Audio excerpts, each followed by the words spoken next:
In the morning when I rise, give me Jesus.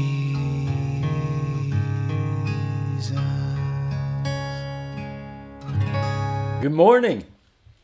Well, yesterday I pointed out how the devil convolutes everything that's going on.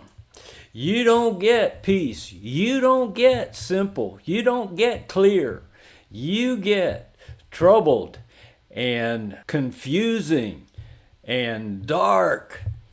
With God, though, you get simple and clear, and you get peace, because the love of God is peace and joy and righteousness, His kingdom alive on the inside of every believing believer.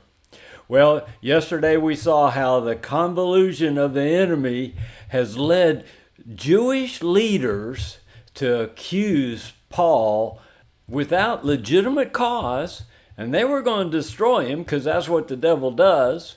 But the government stepped in, and now he went from city to city, he went from leader to leader, and he has eventually come to the governor in that area, Felix.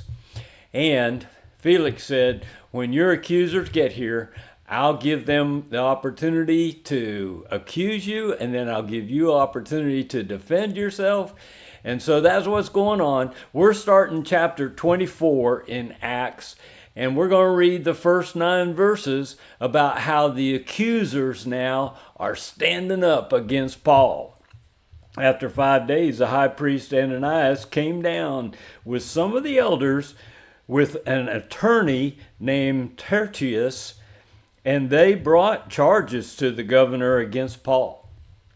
Well, after Paul had been summoned, Tertius began to accuse him, saying to the governor, since we have through you attained much peace, and since by your providence reforms are being carried out for this nation, see, he's buttering up Felix. We acknowledge this in every way and everywhere, most excellent Felix, with all thankfulness. But that I may not weary you any further, I beg you to grant us by your kindness a brief hearing. Let me tell you what a bad guy this Paul is. Verse 5, for we have found this man a real pest, and a fellow who stirs up dissension among all the Jews throughout the world, and a ringleader of the sect of the Nazarenes.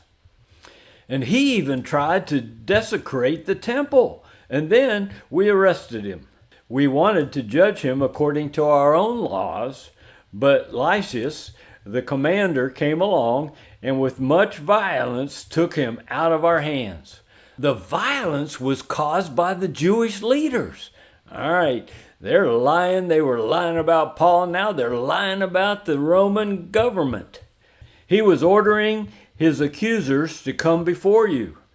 By his examining him yourself concerning all these matters, you will be able to ascertain the things of which we have accused him. And the Jews also joined in and attacked, asserting that these things were so. Folks, we read the story over the last few days. These things were not so. Paul was in the temple doing what a good Jew should do, and they arrested him, they drug him out, they were going to kill him if the government hadn't stepped in. Well, the devil is a liar and the father of lies, and the devil has animated this whole attack of Paul, and so it's not surprising at all that it's lies that are being presented to Felix, the Roman governor. Well, come be with us again tomorrow. We're going to see how Paul responds to that. God bless you who wants truth. Oh, people reject truth. People run from truth. You find it in John chapter 3. I look forward to being with you again tomorrow. I'll see you then. Give me Jesus. Give me Jesus.